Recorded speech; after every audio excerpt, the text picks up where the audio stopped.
Bienvenidos a esta nueva aula virtual. Es la número 6 y en esta ocasión vamos a tratar el análisis jurídico del delito de asesinato y sus elementos.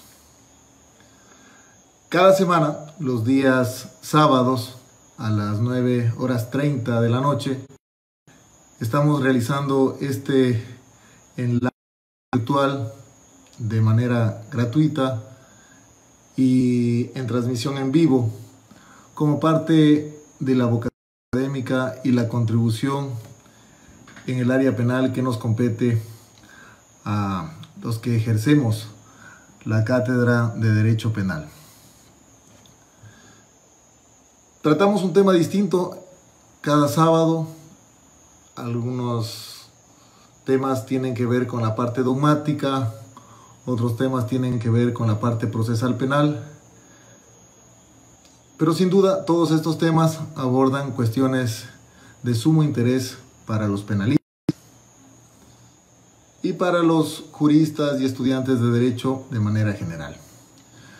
Bienvenidos a todos los que se integran a este enlace desde las diferentes provincias del país, a los fiscales, jueces, defensores, litigantes y estudiantes de derecho que se encuentran conectados en este momento. Saludos a todos. El tema tiene que ver específicamente con el delito de asesinato y sus elementos. Este tema se enmarca dentro de la parte especial del derecho penal. Y es que el sustantivo para su estudio se divide en una parte general y en una parte especial. La parte especial es la que trata de los delitos en particular. Y en nuestro Código Orgánico Integral Penal, este tema, previsto en el libro primero, en el título cuarto, específicamente a partir del artículo 79 hasta el artículo 397. Tenemos consignados ahí los delitos que se enlistan en nuestro catálogo penal. ¿Y cuál es lo importante o qué es lo importante para nosotros al momento de revisar la parte especial? Que los códigos penales de los diferentes países agrupan a los delitos considerando principalmente los bienes jurídicos que protegen. Y en este sentido, el maestro Francesco realizaba una división en la clasificación de los delitos por esta custodia del bien jurídico en delitos naturales y delitos sociales. Era la clasificación base. Delitos naturales siendo aquellos que no necesitan de una comunidad o de un entorno social para poder perpetrarse. Y delitos sociales, en contrario sensu, aquellos que necesitan una comunidad, un entorno social para poderse configurar. Se determinaba entonces así, con esa clasificación, que los delitos naturales, que son aquellos que no necesitan un entorno social, ni una sociedad, ni una comunidad para poder perpetrarse, son los delitos que custodian derechos inmanentes al ser humano, como por ejemplo la vida, la integridad, la propiedad, etc. Mientras que los delitos sociales son aquellos que tienen que ver con esta necesidad de un entorno social o de una comunidad para que se puedan perpetrar. Y aquí tenemos, por ejemplo, el delito de prevaricato, el delito de peculado, en los que necesariamente se necesita una estructura o una comunidad para que estos puedan surgir. Siendo así, en nuestro Código Orgánico Integral Penal se estructuran en el libro primero, en el título cuarto, 9 capítulos los delitos, principalmente considerando el bien jurídico protegido. Y los delitos que se encuentran al inicio de este título cuarto, en los primeros capítulos, tienen que ver justamente con esta clasificación a la que se refería Carrara, a los delitos naturales. En el primer capítulo agrupamos a los delitos que tienen que ver con graves violaciones a los derechos humanos y delitos contra el derecho internacional humanitario. Aquí tenemos como principales figuras al genocidio, a los delitos de lesa humanidad, a los delitos que en el léxico académico se llaman delitos graves. Luego, en el capítulo 2 tenemos a los delitos contra la libertad, y aquí se agrupa, entre otros, el asesinato. Pero en estos delitos contra la libertad se agrupan los principales delitos que atacan estos derechos naturales del ser humano y que se reconocen en nuestra Constitución en el artículo 66. Estos que tienen que ver contra la vida, contra la integridad, contra el honor, contra la propiedad, todos estos se agrupan en este título cuarto, en el capítulo segundo del libro primero del Código Orgánico Integral Penal. Luego tenemos un capítulo tercero que se dedica al tratamiento de los delitos contra el derecho al buen vivir, y aquí fundamentalmente encontramos los delitos que se refieren al tráfico ilícito de droga. En el capítulo cuarto encontramos los delitos contra la naturaleza o Pachamama, y aquí encontramos los ecocidios, los ataques a la fauna, los tráficos de hidrocarburos. También tenemos en el capítulo quinto los delitos contra la responsabilidad social, y aquí uno de los más relevantes es el delito de peculado. Miren que inclusive con su denominación, a partir de este capítulo quinto, nosotros ya tenemos una estructura que exige una sociedad para poder perpetrar los delitos. Los delitos contra la estructura del Estado constitucional, que se determinan en el capítulo sexto, en los que encontramos la rebelión, la etc. En el capítulo séptimo encontramos una denominación que se refiere al terrorismo y su financiación.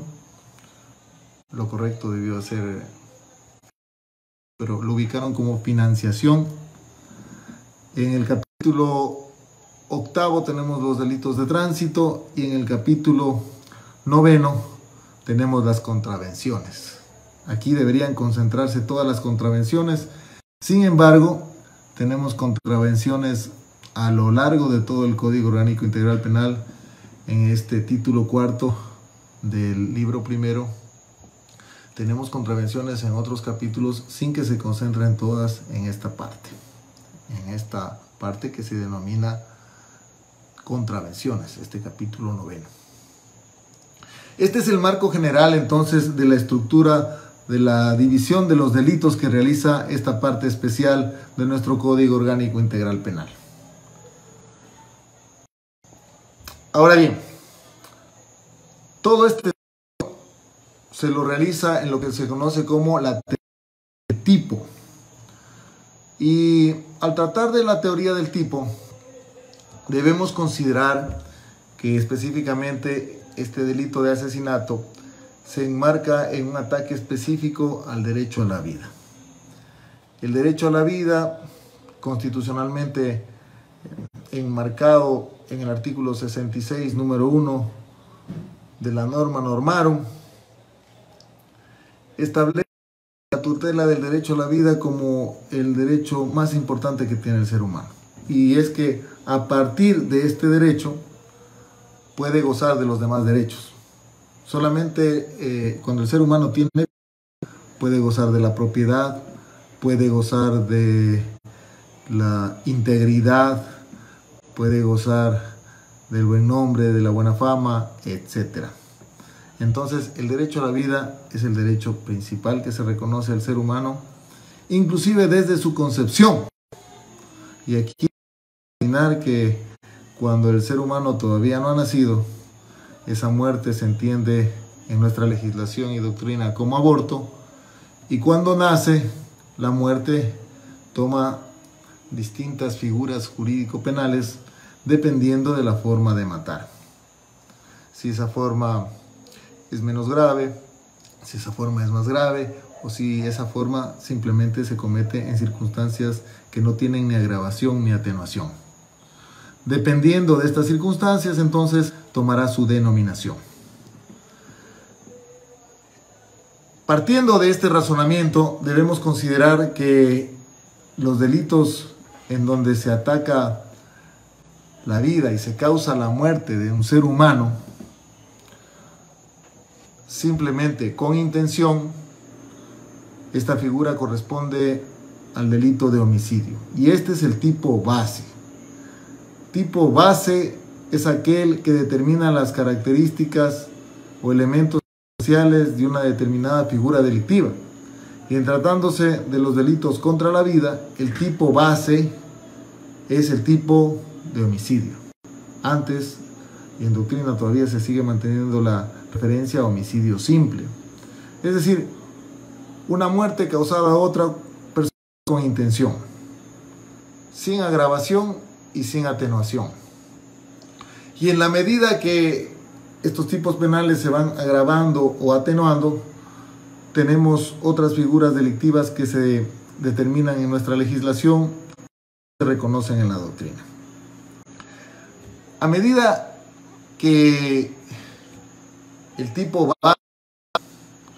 se agrava, entonces tenemos formas que se conocen como tipos derivados. Y estos tipos derivados pueden ser autónomos, pueden ser privilegiados, pueden ser cualificados. Los tipos derivados autónomos son aquellos en que por sus características, por su tipicidad y por su pena, son tipos derivados autónomos y que se estructuran en una nueva figura delictiva que no tiene nada que ver con el tipo base. Mientras que los tipos derivados dependientes, que son cualificados o privilegiados, estos tipos simplemente se refieren a aspectos que respecto al tipo base su gravedad o disminuyen su gravedad. Lo voy a explicar clarísimo para que ustedes lo puedan entender. Del tipo base tenemos tipos derivados autónomos. Estos tipos derivados autónomos forman otro delito, porque la estructura en la pena y en su complejidad es distinta del tipo base. Este es el caso típico de la referencia del asesinato frente al homicidio simple. El asesinato es un tipo derivado del homicidio, porque causa la muerte de un ser humano. Pero es un tipo derivado autónomo, porque su pena, sumamente agravada, y sus circunstancias son distintas a las que se determinan en el tipo base. Entonces, tenemos que la pena en el tipo base de homicidio es de 10 a 13 años y lo único que se necesita es matar a otro con intención. Tipo base. En el tipo de asesinato tenemos por su parte una pena sumamente elevada, a 26 años. Tenemos matar a otro con intención más una circunstancia constitutiva del artículo 140.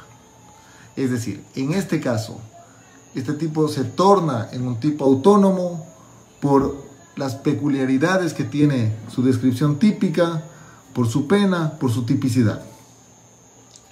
Tenemos otros casos, en cambio, en que del tipo base se derivan otros dos tipos penales que no alteran en nada la esencia de la estructura del tipo base.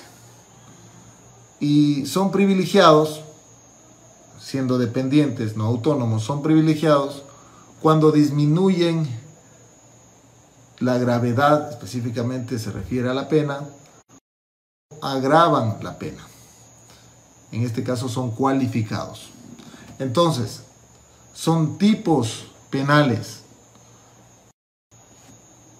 privilegiados, estos que dependen del tipo base. Por ejemplo, en nuestro caso, nuestra legislación penal, el aborto con muerte, en el que la pena es de 13 a 16 años. Pero aquí lo único que se requiere es que se cause la muerte de la mujer que no ha consentido en el aborto. Es decir, sigue manteniendo la estructura de matar a otro con intención. Este tipo penal sería... Y tenemos privilegiados, como en el caso del homicidio sin intención, este homicidio que no tiene el elemento constitutivo del dolo, por ejemplo, este homicidio inintencional, o el homicidio por mala práctica profesional. Se refieren a la muerte de un ser humano y por el componente específicamente subjetivo, en donde no existe dolo, si culpa, la pena es menor. Entonces, estos en doctrina se los entiende como tipos derivados, dependientes, ya sean privilegiados cuando tienen menos pena o sean cualificados cuando tienen más pena. Esta es la estructura entonces en cuanto a lo que tiene que ver con los tipos derivados. Ahora bien, el término asesinato proviene de un término árabe que se refiere a los hashashin. Estos hashashin, la nomenclatura de su origen etimológico, significa consumidor de hashish. Esta terminología la adoptó una secta que se dedicaba a matar enemigos turcos y árabes por fines religiosos, a traidores de su secta. Cuando muere el líder de esta secta, que adoptó este Shin para sus trabajos, se difunde la popularidad de la forma sangrienta en que procedía esta secta y las personas comienzan a contratar a los miembros de esta secta para poder matar a otros, y esto lo hacían por dinero fundamentalmente. Entonces, todas las muertes que se causaban a la intervención de este grupo de personas que se denominaban Asashin trajeron a colación luego la traducción que hoy conocemos como asesinato. Miren ustedes cómo etimológicamente esta denominación nosotros la asociamos ahora con el sicariato. Todas estas muertes que se causan a otro por precio o promesa remuneratoria. De tal suerte que en su esencia el término asesinato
¿Cuáles son los elementos constitutivos del delito de asesinato?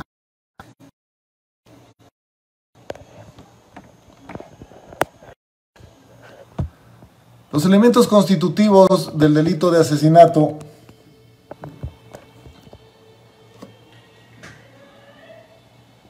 son los siguientes. Primero, tenemos un sujeto activo indeterminado. Cualquier persona. Cuando me refiero al sujeto activo, me refiero a la persona que comete el delito de asesinato. Puede ser cualquier persona. No se requiere o no se exige ninguna calidad o condición especial. El sujeto pasivo, es decir, la víctima, también puede ser cualquier persona. Lo único que se requiere es que esté vivo y que haya nacido. Como indiqué anteriormente, bien, retomamos la transmisión. Decía que el sujeto pasivo es la víctima y que lo único que se requiere es que esta persona esté viva y que esté rostro materno. ¿Me confirma si tenemos señal?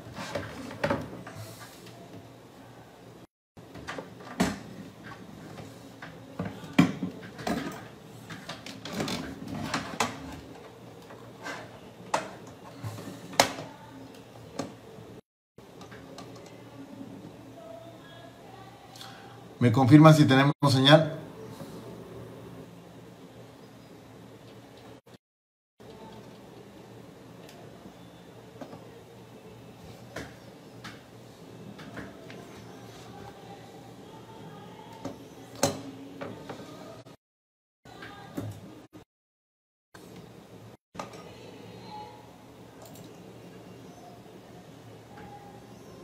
En un momento hasta retomar la señal.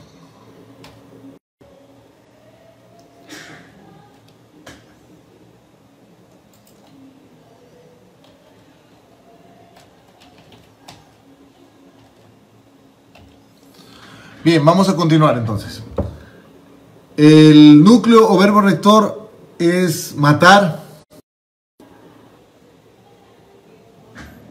Matar a otro ser humano. Y el elemento es la intención. Pero a este se añade uno más. Hasta aquí tenemos el tipo base, que es el de homicidio simple. A este se añade uno más que me están indicando que la señal está mala. ¿Me confirma si me están escuchando, por favor?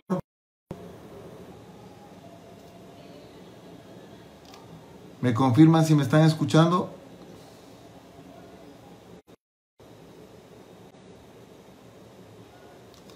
¿Me escuchan bien? ¿Ahora sí? ¿Está bien? Bien, muchas gracias. Vamos a continuar, vamos a avanzar.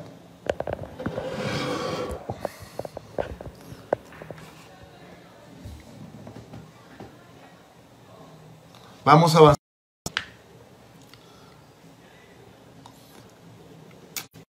Es matar a otro con intención, que es el elemento subjetivo, más una instancia del 140 del Código Orgánico Integral Penal.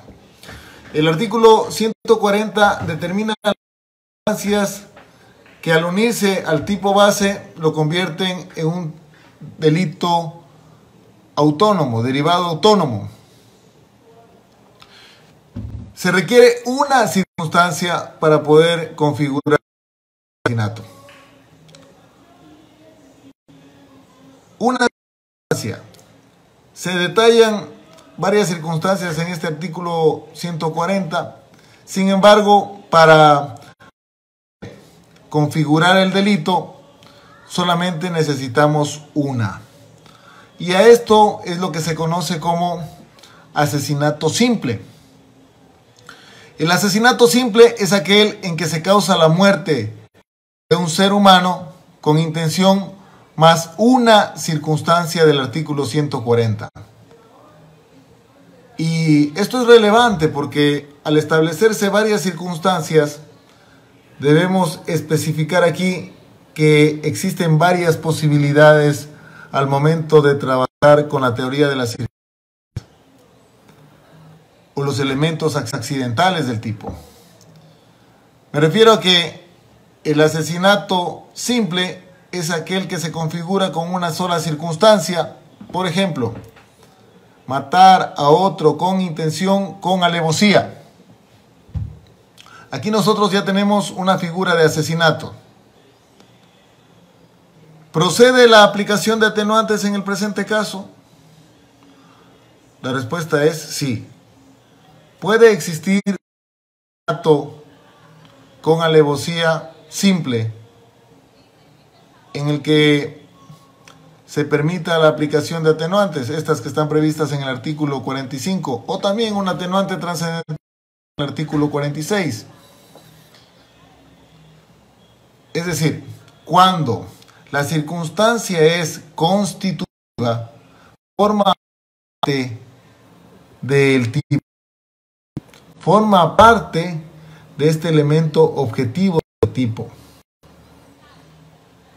Siendo así, entonces, no lo agrava ni tampoco lo atenúa. Debe sumarse otra circunstancia atenuante para poder proceder con esa atenuación en el caso de que sea trascendental, o dos o más atenuantes en el caso de que no sea trascendental.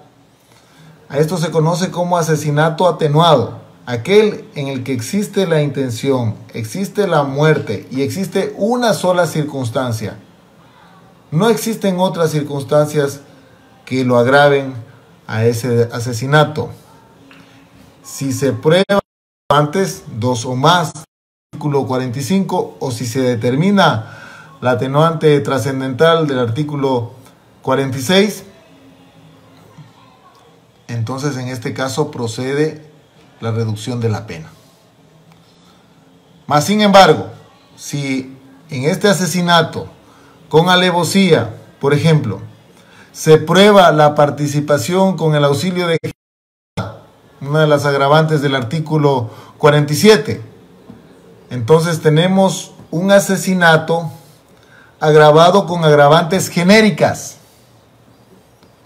Entonces, en específico, la pena va a aumentar en el máximo de la pena más el tercio. Entonces, tenemos otra forma. La primera, un asesinato simple atenuado, cuando no existen agravantes y una circunstancia constitutiva. La segunda, un asesinato agravado con agravantes genéricas. Existe una circunstancia constitutiva que esté enlistada en el artículo 140 y a esa se le suma otra, cualquiera de las que están previstas en el artículo 47, que son agravantes genéricas para todos los delitos. Pero existe otra posibilidad, un asesinato con agravantes específicas. Y son agravantes específicas las mismas que se encuentran en el artículo 140. Es decir, si un asesinato se comete, por ejemplo, con alevosía y buscando de propósito la noche, las dos están en el artículo 140, pero solamente una necesito para constituir el delito de asesinato. La sentencia determina que las otras, estas otras que están previstas en el mismo tipo penal, se tornan en agravantes de esa figura delictiva, de ese asesinato. Se maneja entonces así el desarrollo de las diferentes frente a las circunstancias que se pueden sumar. Evidentemente no existe prueba, no existe probanza de atenuantes ni agravantes. Bien puede decirse que se trata de un asesinato simple cuando está solamente configurado con una sola circunstancia y la pena estará en el rango que determina nuestra legislación de 22 a 26 años. Esta es la estructura con las agravantes genéricas, con las agravantes específicas y también con las atenuantes. Ahora bien, tenemos una clasificación del delito de asesinato. Y este delito de asesinato se clasifica en asesinato simple, como lo expliqué anteriormente, o monoobjetivo también se conoce, o asesinato complejo, o pluriobjetivo. Hay dos estructuras entonces básicas de asesinato. El asesinato simple o monoobjetivo es aquel que se configura con las circunstancias previstas en el artículo 140. Se suma cualquiera de ellas, que ya las vamos a analizar en unos minutos. Mientras que el asesinato complejo es aquel que es pluriobjetivo, pluriofensivo, se atacan otros bienes jurídicos, se estructura con otros tipos penales y se fusiona, estableciendo la misma posibilidad de pena. Me refiero específicamente cuando hablo de delitos complejos, de asesinato, a estructuras como el robo con muerte, por ejemplo, o el secuestro con muerte, o la violación con muerte. Todas estas posibilidades determinan que si en el contexto de la comisión de estos delitos, del secuestro extorsivo, del robo, de la violación, se produce la muerte de la persona, tendrá la pena de 22 a 26 años. De hecho, ustedes pueden ver y revisar a propósito de lo que se está manifestando aquí, los artículos 162, que se refiere al secuestro extorsivo, 171, que se refiere a la violación, el 81 se refiere al robo, el artículo 92, que trae la sanción de la trata de personas con resultado de muerte, el artículo 121, el artículo 95, todos estos artículos tratan de tipos penales diferentes en principio del asesinato, pero que tienen como resultado la muerte de esa persona en el decurso de la comisión de esos delitos, y por eso la sanción es igual a la de 22 a 26 años. A estos se le conoce delitos complejos,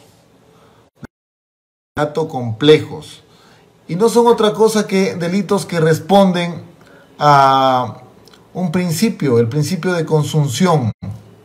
El principio de consunción, cuando hay un concurso aparente de leyes, supone que el legislador determine que en un solo tipo penal se pueda establecer una sola sanción cuando se dan ataques a diferentes bienes jurídicos. Y esto a propósito de evitar que se den duplicidades de causas, facilitar la tarea del juez al momento de tomar la decisión. El principio de consunción opera específicamente en delitos complejos para establecer una sola pena y que el juzgador no tenga esa diatriba para confundirse y decir, bueno, lo tengo que sancionar por secuestro extorsivo o lo tengo que sancionar por asesinato. Lo sanciono por el robo y también por la muerte. Lo sanciono por la violación y también por la muerte. En este caso se fusionan las dos figuras. Se trabaja como delito de asesinato complejo con una denominación: robo con muerte, asesinato con muerte. Me refiero al asesinato que se produce en violación con muerte, secuestro extorsivo con muerte, trata de personas con muerte. Un solo tipo penal en donde se opera a través del principio de consunción y la pena es la misma que el asesinato.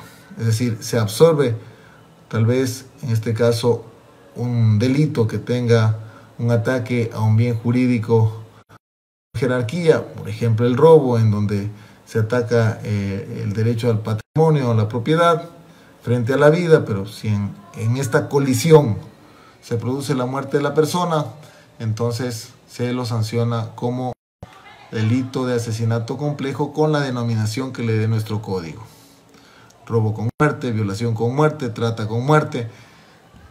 En el fondo nosotros vemos de que en estos delitos complejos lo que aparece es un dolo eventual.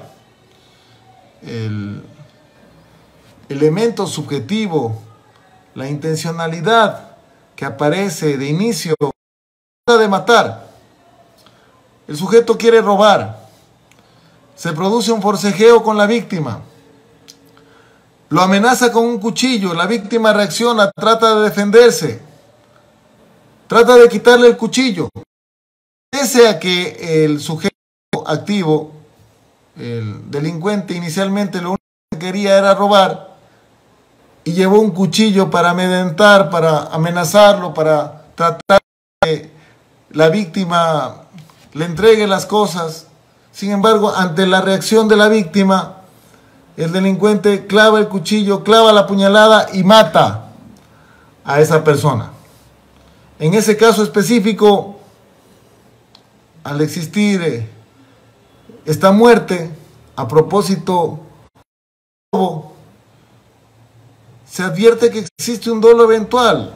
Son circunstancias que se producen en el evento de la infracción y que evidentemente el sujeto acepta al momento en que realiza la acción. Son eventualidades que pueden pasar al momento en que ocurren los hechos y el sujeto está consciente de que si eso pasa, pues tendrá que matar. Esto se conoce en doctrina como dolo eventual. El dolo directo en el es el dolo de robar, quiere sustraer, quiere apoderarse de la cosa. Sin embargo, si en el decurso de la acción la víctima reacciona y hay un encuentro físico violento con la víctima y la mata, inclusive para eso lleva el arma, entonces esta muerte forma parte de un delito complejo de asesinato. Y es así que la redacción de la mayoría de estos tipos penales complejos tienen la misma estructura y se refieren en igual redacción. Si ustedes ven, por ejemplo, en el caso de robo con muerte, artículo 189, establece que si a consecuencia del robo se ocasiona la muerte, la pena privativa de libertad será de 22 a 26 años. Tenemos en este caso específico la concurrencia de dos infracciones, robo y la muerte que se produce. Esto se fusiona y se trabaja específicamente como un solo tipo penal. Este es un solo tipo penal, ojo con esto. Aquí hay un concurso aparente de leyes. Al operar este principio de consunción, ya no tenemos un concurso real ni un concurso ideal. Este es un concurso aparente de leyes y la misma legislación lo soluciona a través de unificar la pena y determinar esa pena específica para ese caso. Lo mismo pasa con las otras figuras que acabé de referir, en el caso del secuestro extorsivo, la trata con muerte y algunos otros que determina nuestra legislación en igual sentido. Ahora bien, ¿cuáles son las circunstancias que se determinan en el artículo 140? El artículo 140 determina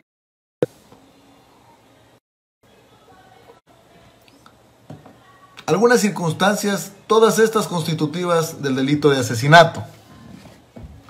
En el número 1 se establece que, a más de requerir la muerte, la intención, cuando se suma específicamente una relación entre el sujeto activo y pasivo, una relación filial, se comete asesinato. Veamos los casos específicos. Aquí dice el que a sabiendas a otro, y este otro es su ascendiente, su descendiente, su cónyuge, su conviviente o su hermano. Aquí algunas puntualizaciones. Para que se configure el delito de asesinato se requiere, como he referido en esta intervención, la muerte de otra persona con intención. Este es un dolo genérico. La intención de matar es un dolo genérico. Sin embargo, cuando en el artículo 140, número 1, nosotros vemos el a sabiendas, la persona mata al otro, que es su ascendiente, descendiente, cónyuge, hermano o conviviente. Este a sabiendas es un elemento cognitivo del dolo. Recuerden que el dolo tiene dos elementos. Uno, el cognitivo, y el otro, el volitivo. El cognitivo, conocer lo que está haciendo. Y el otro, el volitivo, querer hacer. En nuestra legislación indistintamente se utilizan los términos, más bien los elementos de este dolo. Aquí específicamente en el delito de asesinato, en la primera circunstancia, en el primer numeral, se utiliza el término a sabiendas, refiriéndose a ese elemento cognitivo. En otros parajes de los tipos penales vemos cómo la redacción es el que de manera intencional, el que con intención. Entonces, en este caso, al elemento volitivo. Aquí, al referirse al elemento cognitivo, ubica entonces un dolo específico. Tenemos el dolo genérico, que es la intención de matar, más el dolo específico, que es el conocimiento del nexo. El conocimiento del nexo por la relación filial o por la relación con la pareja. Específicamente, cuando se trata de la relación filial, ubica al ascendiente y parricidio, cuando es el padre o el abuelo o los que siguen en su orden, o matricidio con la madre o la abuela o los que siguen en orden. Ascendiente. Descendiente, en este caso se llama filicidio, la muerte que del padre al hijo sabiendo se llama filicidio. La muerte que se da al cónyuge o al conviviente se llama uxoricidio. Todos estos están en el artículo 140, número 1. Y la muerte que se da al hermano o a la hermana se llama fratricidio. Siendo así, entonces, tenemos que todas estas muertes requieren de un dolo genérico, un dolo específico, y requieren del vínculo de sangre o del vínculo de relación. El vínculo de sangre para el ascendiente o el hermano, y el vínculo de relación para el cónyuge, esto es, la persona que está casada en matrimonio con otro, o para el conviviente, aquel que tiene una relación estable y monogámica de más de 2 años, y se trata como marido y mujer. Entonces, en estos supuestos específicos, lo primero que se advierte es que al exigir o al determinar el presupuesto normativo de ascendiente o descendiente, descartamos la posibilidad que se pueda cometer asesinato en contra de un hijo adoptado, por ejemplo. Una persona que está adoptada no es descendiente. Tampoco el hijo adoptado que mate al padre adoptivo comete delito de asesinato, porque él no es su ascendiente. El vínculo que exige la ley es un vínculo de sangre, es un vínculo sanguíneo.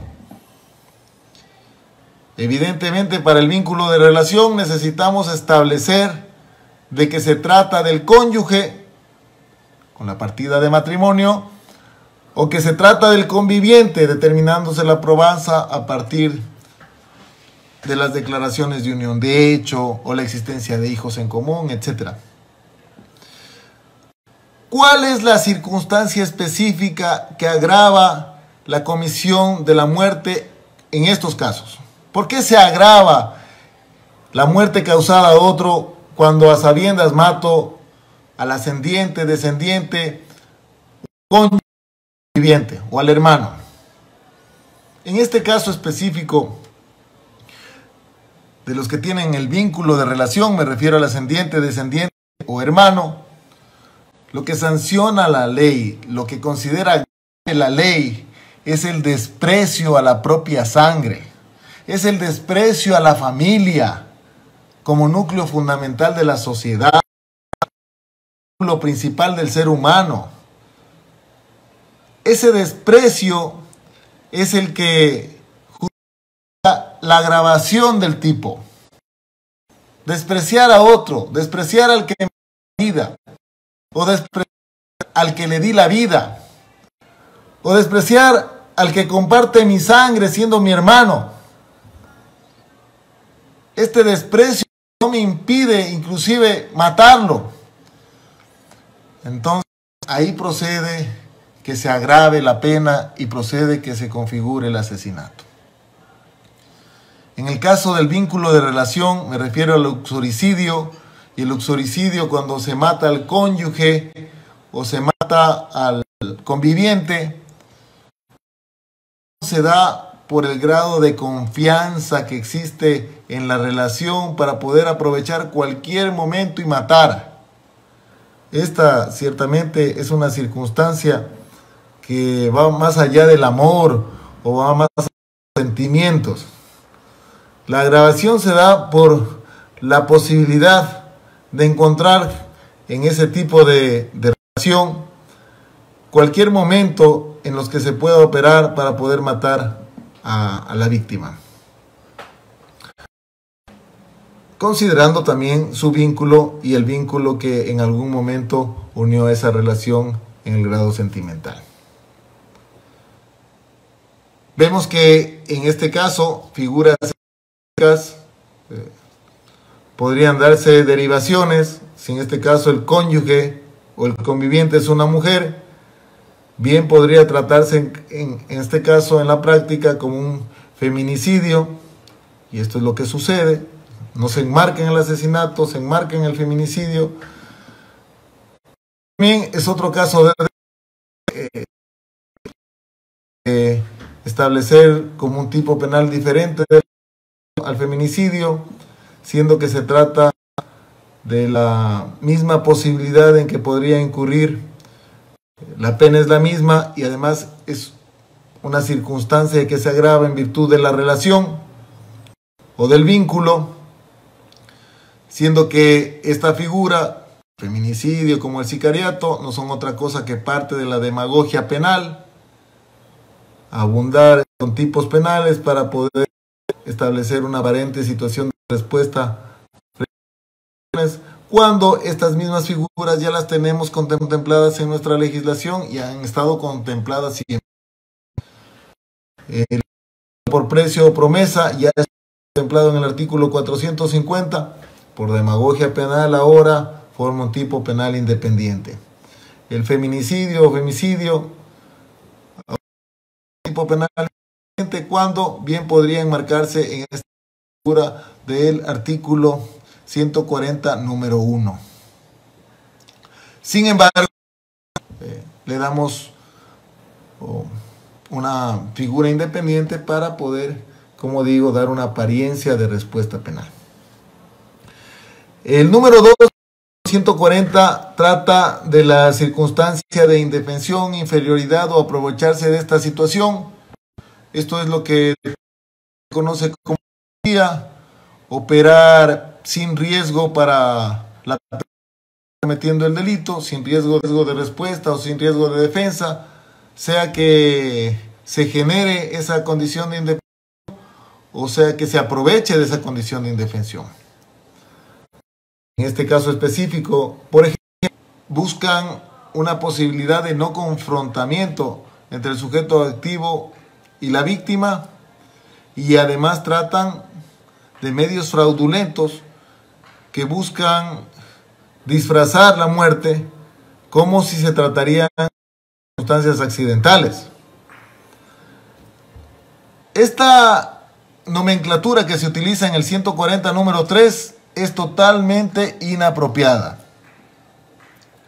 El artículo 140 número 3 refiere a la inundación y esta es una posibilidad totalmente imposible de perpetrar o muy difícil de perpetrar.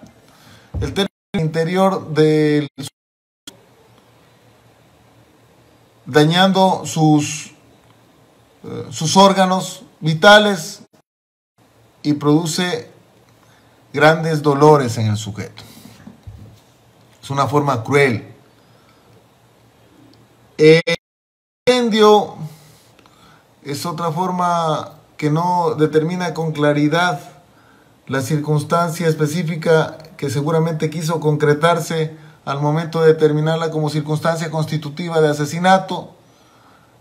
Más bien se podría determinar como flagelamiento o la posibilidad de incinerar a una persona específica para poderla matar. Estos son términos más claros. Además, se constituye este numeral en una ley penal en blanco en la parte que dice cualquier otro medio en que se pone en peligro o las personas, no se determina específicamente qué circunstancia. Esto se deja a la libre valoración del caso específico, por lo tanto se trata de una ley penal en blanco muy peligrosa en el ámbito penal y muy peligrosa considerando aún más la pena con la que se sanciona el delito de asesinato. Buscando de propósito o con dicho propósito la noche o el despoblado, aquí tenemos dos circunstancias constitutivas, pese a que se encuentran en un mismo numeral, cada una de ellas es una circunstancia constitutiva. La noche no se determina en nuestra legislación qué lapso debe comprenderse, sí lo teníamos nosotros anteriormente previsto en nuestra legislación penal, como el lapso comprendido entre las 7 de la noche y las 5 de la mañana. Aquí lo que la nocturnidad busca es la impunidad, a propósito de que no se descubra al sujeto que está cometiendo el delito. No importa aquí que está en el interior de un edificio alumbrado, por ejemplo, lo que interesa es que se dé en ese que se considere como noche, así la escena en que se cometa esté totalmente alumbrada. Entonces, si se busca a propósito la noche para poder matar a esa persona, específicamente, por ejemplo, a las 9 de la noche que sale de la empresa en la que trabaja para matarlo, entonces esto es asesinato. El despoblado, por su parte, es cualquier lugar que en el momento en que se cometa la infracción tenga la presencia de personas. Esto es relevante en la medida que despoblado no solamente es el desierto, sino cualquier lugar que, por ejemplo, en un tiempo específico sea muy poblado, en otro no tenga o no aparezca ninguna persona. Podemos hablar, en este caso específico, de una universidad o la calle conexa a una universidad que en el día tiene mucha circulación de personas, pero el fin de semana, específicamente un domingo, a las 5 de la tarde, no circula nadie en ese lugar. No existe nadie. No tiene ni siquiera un guardia que cuide ese establecimiento. Este lugar entonces podría considerarse como un lugar despoblado. Poblado o despoblado no depende específicamente de las circunstancias de un momento concreto, sino más bien de que cuando se cometa la infracción no tenga la presencia de personas. Y esto a propósito de que lo que la circunstancia constitutiva busca es establecer la posibilidad de auxilio de estas personas, de este conglomerado. Muchas veces la presencia de una sola persona disuade la posibilidad de que se cometa ese delito. En este sentido, entonces, debemos determinar que debemos de buscar o determinar si en el momento en que ocurrieron estos hechos pudo establecerse la presencia de personas o no. Aumentar deliberada e inhumanamente el dolor de la víctima, utilizar medios capaces de causar grandes estragos, son otros elementos constitutivos del delito de asesinato en los que la es el denominador común. Aumentar deliberada e inhumanamente el dolor de la víctima supone que se cause más daño del necesario, más dolor del necesario. Y aquí, por ejemplo, la presencia de heridas no letales, la multiplicidad de heridas no letales en el cuerpo de la víctima determina que específicamente hubo un proceso de tortura previo. Se configura el delito de asesinato. Cuando existen heridas mortales, las heridas mortales buscan eliminar a la víctima en el menor tiempo posible. En este caso, entonces, solamente con este factor podremos darnos cuenta que la intención fue de cegar la vida de esa persona lo más rápido posible. La presencia de heridas no letales da cuenta de que hubo procesos que se enmarcarían en esta circunstancia de aumentar deliberada e inhumanamente el dolor de la víctima. Los demás o las demás causales, esto es preparar, facilitar, consumar o ocultar otra infracción, se enmarca justamente en la noción del delito complejo de asesinato, a la cual ya me referí anteriormente. Si la muerte se produce durante concentraciones masivas, tumultuarias, esto agrava la condición de la muerte porque en el tumulto lo que se busca es la impunidad. Lo que se busca es que no se pueda determinar qué persona cometió el delito. Esto genera que se agrave la conducta y se confirme la de asesinato. Perpetrar el acto en contra de un dignatario de elección popular.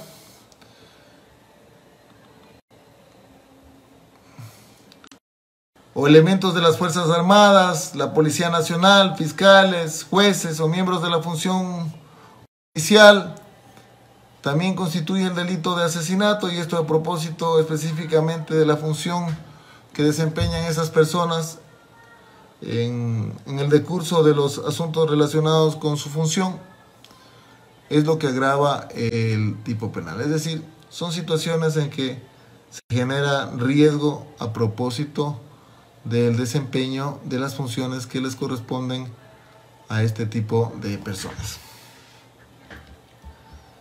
Bien, para concluir, debemos decir que el delito de asesinato es un delito grave en nuestra legislación. De hecho, es el delito más grave que sanciona los delitos contra la vida, específicamente contra el ataque a la vida de un ser humano. Tenemos una figura en el artículo 341 que trata de la tentativa de asesinato contra el presidente de la República. Vemos aquí cómo se establece una pena de 10 a 13 años, idéntica a la de homicidio, en que se dé la tentativa de asesinato, dice la norma, presidente. Uno de los casos